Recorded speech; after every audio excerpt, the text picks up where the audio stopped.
also we protect our farmers so that they can continue to do what they are doing.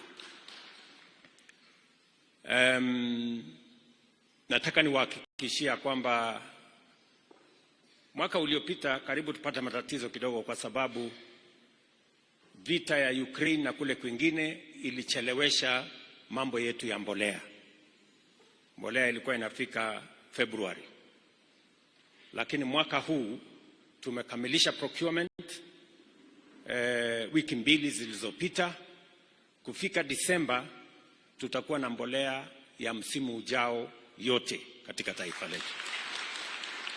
Nikiongea na nyinyi saa hizi tuko na mbolea hapa Eldoret, tuko na mbolea kule Moi's Bridge, tuko na mbolea hapa Siwa, na nimeambia watu wa cereals kuanzia wiki mbili ijayo pia tufungue store hapa Moibeni. Kwa ushirikiano wa National Cereals and Produce Board na county government yetu ya Uasin Gishu, pia tuko na store hapa, tutakuwa na store hapa Moibeni, na mnajua tuko na store ingine pale inaitwa Progressive hapo juu. Tuhakikishe ya kwamba wakulima wanaweza kupata mbolea hiyo mahali karibu, alafu hawa county governments watatusaidia katika ile inaitwa last mile. Tuweze kuhakikisha ya kwamba mbolea inafika kwa wananchi, kwa wakulima hasa, ndio watusaidie kuzalisha chakula so that we can have a nation that has food security, we can reduce the cost of living, and we can manage inflation so that we can grow our economy. Vile vile nataka niwapongeze wakulima hasa kwa sababu ya mpango yenu ya diversification. Wakulima wengi sasa wanaanza kupanda kahawa, wengine wanapanda avocado, wengine wanapanda macadamia. Mimi nataka niwaambie ya kwamba hiyo ndio barabara ya kuhakikisha kwamba kuna mapato ya kutosha kutoka sehemu mbalimbali.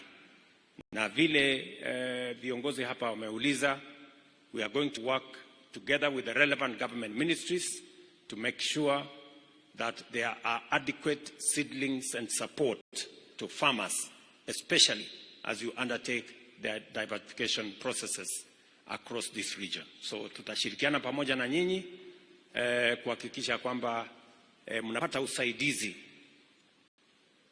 utafiti na vile vile support ingine ya kuhakikisha kwamba wakulima wanaendesha kazi hiyo kwa njia ambayo itawafaidi na njia ambayo itasaidia nchi yetu kuwa na mapato ya kutosha na vile vile kuongeza mapato kwa wakulima wetu. Pia niliwaeleza ya kwamba mambo ya maziwa ni lazima tuweke mpango maalum. Pale kwa maziwa tulisema, na nimeshukuru ya kwamba bei ya maziwa ni shilingi 50 kwa mkulima. Na mimi nataka niwahakikishie, nimemwambia Waziri Oparanya ambaye anahusika na mambo ya cooperatives ya kwamba going forward we must reform KCC and make sure that it can respond to the needs of farmers. Kwa hivyo hiyo mpango tumepanga vizuri kwa sababu hatujafikia bei ya sawasawa ya maziwa. Bado we need to work hard to make sure that the price to the consumer and the price to the farmer doesn't have a very big gap. Kwa saa hizi the gap is still very big. Kwa sababu consumer analipa shilingi 100. Mkulima anapatiwa shilingi 50. Hii 50 nyingine hapa katikati sijui inaendanga namna gani. Hapo ndio lazima tuweke, bado iko kizungumkuti hapo. Tunataka kupanga tuone huyu mnyago hapa katikati ni nani, huyu anakula hii pesa mingi na haamuki usiku kukamua ng'ombe, hanunui chakula, hafanyi chochote. So we need to rectify hapo, and the relevant ministry is going to work so that we can make sure that ultimately the farmer gets a fair return, but also the consumer doesn't pay an exorbitant price. Mimi vile vile nataka niwashukuru kwa sababu ya masomo ya watoto wetu. Nimeona watoto wengi wamekuwa hapa kanisani. Nimepata baraka ya kusalimia watoto wengine hapa wadogo. Na mnajua watoto ni baraka kwa jamii na ni baraka kwa taifa. Our children as a nation is a blessing to us as families and to us as a nation. Na hakuna taifa ambayo iko na future bila ya kuchunga watoto. Na sababu hiyo ndio tumeweka mpango kamili ya kusomesha watoto wetu. Tumeongeza budget ya masomo ya watoto wetu. Vile mmesikia, tuliajiri walimu karibu 56,000. Tunaajiri walimu wengine 20,000 Januari mwaka ujao. Wale ambao walikuwa interns sasa tunawa transition wakuwe permanent and pensionable. Na tukiongea hivi, mnajua ya kwamba watoto wetu wanaendelea na mtihani. Na mwaka ujao tutakuwa na grade 9. Na katika hiyo grade 9 tunahitaji madarasa zaidi. Serikali imeweka mpango na tayari tuko katika kukamilisha madarasa 11,000 ili tuweze kuwa na transition ya sawasawa mwaka ujao. Mimi nataka niwaulize wabunge, na wako hapa kwa wengi, na wabunge wote wa taifa letu la Kenya. Tuliwapatia shilingi bilioni 3.4 3.4 billion. Mtusaidie kujenga madarasa 6,000. Na tulikubaliana na nyinyi ya kwamba you are going to match a shilling for a shilling. Therefore, I want to ask every member of parliament. We have committed 3.4 billion shillings to you as constituencies. Please match that money and help us construct another 6,000 classes so that we can have a smooth transition to grade 9 for all our children. Hiyo ni mpango ambayo nawauliza wabunge waweze kushirikiana na sisi, kwa sababu mambo ya masomo ya watoto wa Kenya ni ya muhimu kwetu sisi zote. Ya pili, ningependa pia niwaulize wabunge, kwa sababu katika ile mpango yetu ya kupanga ajira ya vijana, tumekubaliana tujenge ICT hubs 1,450. Kila ward iwe na ICT hub. Mheshimiwa Parto, Profesa, ujue hivyo, na waheshimiwa wale wengine wote, tunataka kujua ya kwamba where is the ICT hub in every ward. Ndio tuhakikisha kwamba vijana wetu wa Kenya kupitia kwa digital jobs tuwapange na ajira, na vile vile tuwawezeshe kufikia hatima yao ya kutafuta vile wanaweza kujisimamia. Hapo katika masomo ya watoto wetu vile vile, mimi nafurahi ya kwamba tunaendelea kupiga msasa ile funding model ambaye ni student centered, ili tuhakikishe ya kwamba hakuna mtoto wa Kenya hata awe anatoka jamii maskini atakosa kwenda TVET ama university na asome kama watoto wengine wa Kenya. That is the primary objective of making sure that our student-centered funding model does not just address the issues in the university, but addresses the specific issues of every student, and making sure that all our children are treated fairly and equitably, so that no child, irrespective of whatever families they come from, is left behind, especially in higher education. Kwa hivyo tutaendelea kushirikiana pamoja na nyinyi, hivyo ndio tuweze kutembea barabara hiyo pamoja. Nasema hivyo kwa sababu watoto ni wengi, nimeona hapa kanisani, and their future is important to us as parents and is important to us as a nation. How we treat them, how we plan for them, how they grow, how we educate them, determines what kind of country we are going to have tomorrow. And it is our responsibility, all of us, as parents, as leaders, and as a nation, to plan for our children. Nataka nishukuru kanisa kwa sababu ya vile wanashirikiana pamoja na sisi katika mambo mengi ya kiserikali, ya maendeleo, hasa pale kwa matibabu. Makanisa wanatusaidia katika kusimamia zahanati, kusimamia mahospitali katika sehemu mbalimbali. Na vile viongozi hapa wamesema, pale mbeleni wenye bima ya afya walikuwa ni wale wana uwezo, na wenye kuweza kwenda hospitali ni wale wako na uwezo wa kulipa hospitali. Tumesema kama taifa, mtu akiwa mgonjwa, hakuna mtu anatamani kuwa mgonjwa. Mtu anakuwa mgonjwa kwa sababu ya bahati ambaye haijampata vizuri, anakuwa mgonjwa. Na tunataka tuhakikishe ya kwamba mtu yeyote, awe na uwezo, asiwe na uwezo, aende hospitali, atibiwe na asifukuzwe kwa sababu hana pesa. And that is the essence of the transition from the old model of delivery of health in Kenya and the current model. We worked on this model together. Na mimi nataka niwashukuru wabunge. Tulifanya kazi na wao, tukapitisha sheria 4 mpya ambaye sasa itaweka msingi thabiti ya kuhakikisha ya kwamba wananchi wetu wote watapata matibabu bila ubaguzi.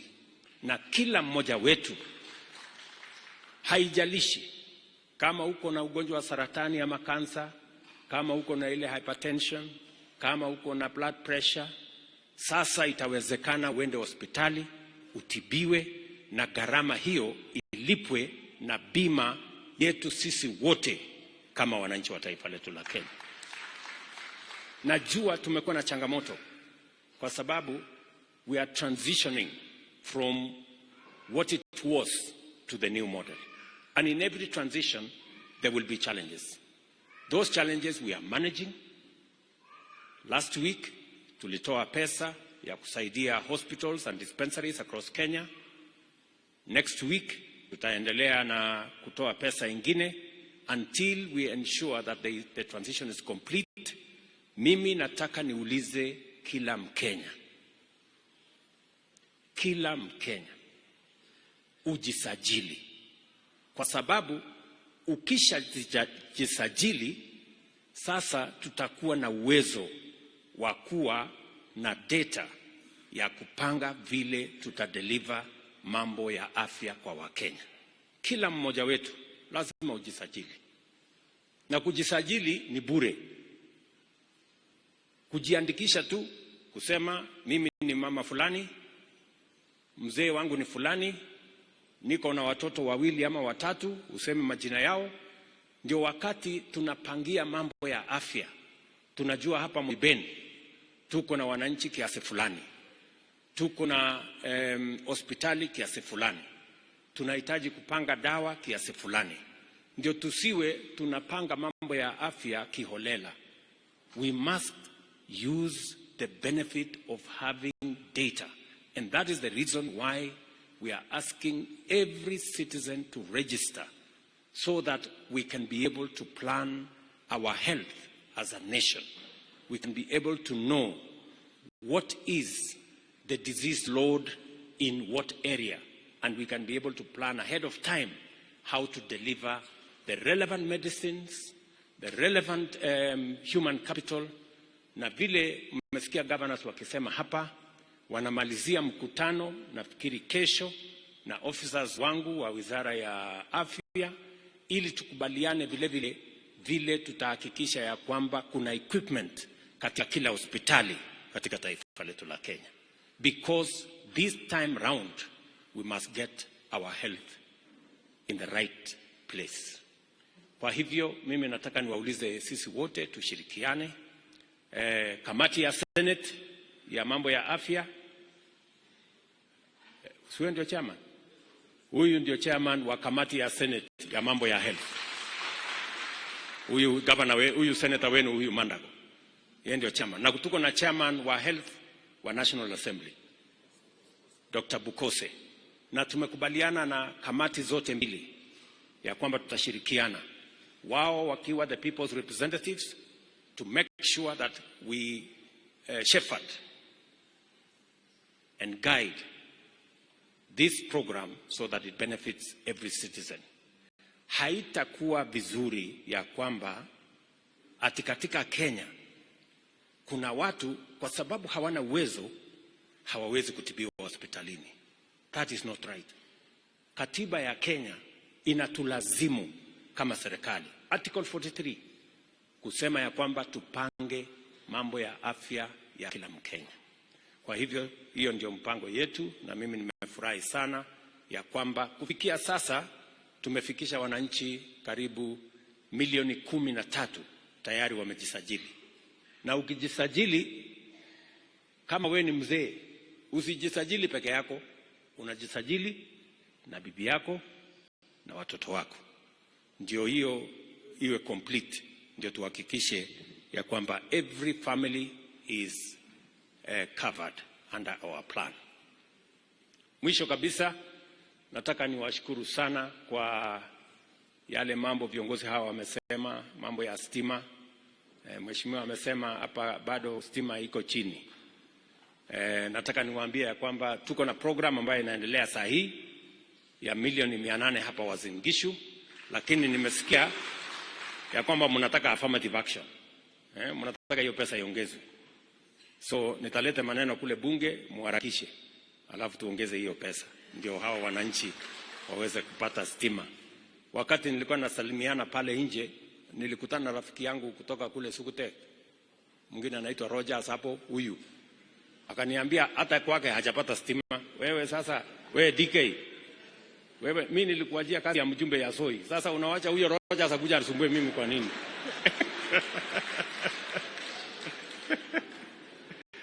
Sasa wewe tafuta stima peleka kwa Rogers huyo, na mwingine alikuwa anaita na huyo CTNA huyo. Unajua hao watu walikuwa na support zamani. Sasa wewe stima ifike huko. Na asipofikisha huyu mjumbe mkuje mumstaki kwangu.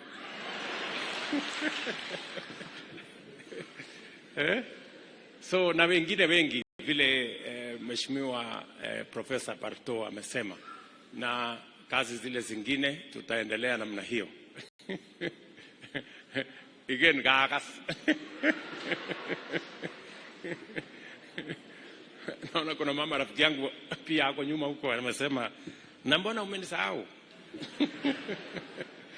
So mtanisaidia kupanga hawa watu. Najua hawa watu wa nyumbani hawa bado wananiona tu mimi ni mjumbe ule wa zamani, walikuwa wananisumbua. Anyway, so maneno hiyo ya stima na vile vile mambo ya barabara, nimesikia ya kwamba kuna barabara na kuna vile tumeongea, na hata nyinyi waheshimiwa mnajua kuna vile tumeongea mambo ya kupanga hiyo mambo yetu ya barabara. Kuna barabara zilizokwama, kuna zile mnazihitaji, so that we can plan forward. Wacha niwachie hapo na niseme asante sana kwa kunipokea hapa Moiben, hapa Uasin Gishu. Huyu Father Jonas huyu Kiplimo ni kijana mzuri, wacha nikuite hivyo. Na amenikumbusha hapa ya kwamba kuna youth facility tulikuwa tunajenga kule chini. Akaniambia, mbona umesahau ile youth facility pale? Nikamwambia nitakupanga hapa leo ili uende ufanye hiyo kazi. Lakini amekataa. Akasema usinipange hapa. Hii ikulu, kwani siwezi kufika hii ikulu jameni, nifike hata siku moja. Sasa wewe Father, Tuesday wewe ukuje. Ndio sasa So Askofu John, tafadhali umruhusu huyu father akuje achukue hiyo maneno ya vijana ambayo tulipanga ile youth center pale. Sawa. Na uendelee kufanya kazi mzuri unafanya kwa vijana wetu. Thank you very much for doing a good job. Na pia kuna mtu mwingine amesema ati mumeazima hii nini? Neko mwaiman wale kwa sawa maiman?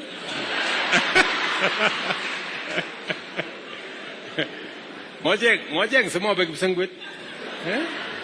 Atomwa kitiomwa wale oye. Kwa sawa me? Ujo. Okay, haya kabla sijatoka hapa tutakuwa tumepanga hiyo maneno. So otherwise mimi nimefurahi sana. Unajua nimechangia hii kanisa mara nyingi lakini sijawahi kufika hapa. Kingapke nigelejo giteje kanisa tengine Moiben. Alijini okay. Oroni hizo hii. Tunajenga Moiben ndio hii. Na sasa nilikuwa na wasiwasi sijui pesa mimi natoa sijui inafika. Sasa leo nimethibitisha kweli hiyo pesa ilifika. Lakini sikujua mtajenga kanisa kubwa namna hii. Kwa sababu ile pesa nilichangia ni kidogo. Nyinyi mmefanya sehemu kubwa sana. Pongezi.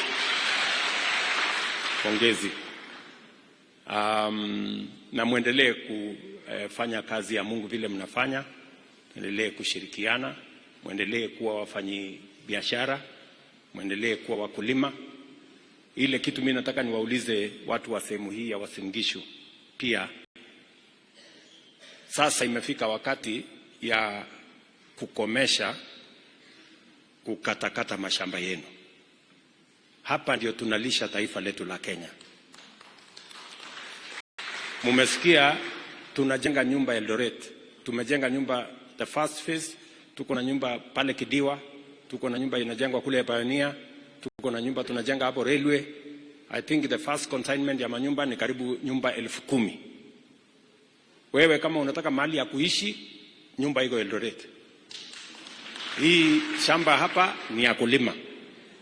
Ama namna gani? Si namna hiyo? Kujeni huko Eldoret, muishi hapo. Tuko na kiwanda sasa tunaanzisha hapo, Special Economic Zone. Tuko na ingine ICT Hub. Tuko na ingine inaitwa nini hapo? Mmesikia hiyo biovac siko huko. Sasa hawa vijana wawache kukata, msikatie mtu shamba pande hii. Ununulia nyumba Eldoret. Alafu wafanye kazi pale, hii shamba tuzalishe chakula, tulishe Kenya na muweke pesa kwa mfuko. Tunaelewana? Na hiyo kujenga manyumba huko tunahitaji vijana wa kufanya hiyo kazi. Na kazi zingine zote, mimi najua hapa mko na TTI pia tutajenga hostels ya TTI hapa. Na ile TTI zingine. Ile huyu mheshimiwa profesa amesema ya School of Tibet nimesikia. Wewe pia mwende mkamilishe hiyo maneno. Tukirudi hapa next year tuweze kuendelea na hiyo kazi. Sawa sawa. Na kazi zile zingine zote mmeniuliza gani na gani na gani nitapanga. Na hata ile ya kanisa ya huyu governor amesema nitapanga, wewe ndio upeleke hiyo maneno kwa hiyo makanisa. So sitaki kusema kuzidi hapo. Mimi nimefurahi sana kufika hapa Moiben siku ya leo. Baba wetu askofu, asante sana kwa kutukaribisha hapa. Tufikishie pia salamu zetu kwa askofu wetu Dominic, na tunawashukuru sana kwa kazi mnafanya kama viongozi wa dini kuleta Wakenya pamoja. Na ningependa kusema kama Mkristo ya kwamba kuna watu wengine wakituona kanisani wanafikiri ya kwamba tumekujia siasa. Hatujakuja siasa kanisani. tumekuja kanisani kwa sababu sisi ni Wakristo. Tumekuja kanisani kwa sababu tuko na imani na tuko na mpango ya kwenda mbinguni baada ya hii shughuli mingi. Kwa hivyo tafadhali na waomba kwa unyenyekevu, msitukoseshe mbinguni kwa sababu sisi ni wanasiasa, kwa sababu hata huko mbinguni tutakuweko kama sisi wanasiasa. Hii siasa ni kazi tu. Siasa si dhambi, siasa ni kazi, si ndio? So tunawasihi ya kwamba tushirikiane pamoja. We don't come to church to do or to look for politics. Sisi tunaelewa mahali ya kutafutana na masiasa na makura. Tunajua mahali ya kwenda kutafuta hiyo maneno. Tukikuja kanisani, tunakuja kwa sababu tuko na mpango ya kwenda mbinguni. Yes. And we are very unapologetic about our faith in God. And we are not in charge to look for fame or to look for votes. We come to church because we are Christians. We believe in God. And in any case, the Constitution of Kenya, the first chapter, says God of all creations in our Constitution. And that is why Kenya is a God-fearing nation. Yote 9, 10 na wauliza sisi wote, hasa tuliopata baraka ya kuwa viongozi, tujue sisi ni watumishi. Na tumepata nafasi na baraka ya kuwa viongozi.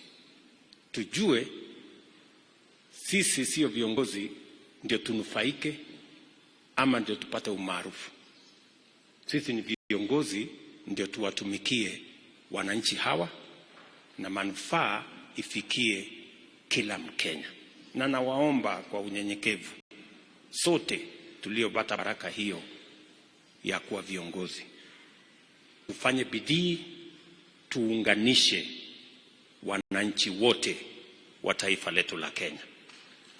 And I want to encourage all of us as leaders, the unity of our nation, the unity of the people of Kenya. In unity, we have strength. We can walk together. We can overcome every challenge when we are united. And that is why I will not relent in making sure that we unite all the people of Kenya in our quest and in our mission to transform our nation and to have a prosperous, peaceful, and God-fearing nation. Mtuombee kama viongozi, kama Wakristo, ndio Kenya iweze kuunganika na tuweze kwenda pamoja. Asanteni sana na watakia baraka ya Mungu. Ongoje.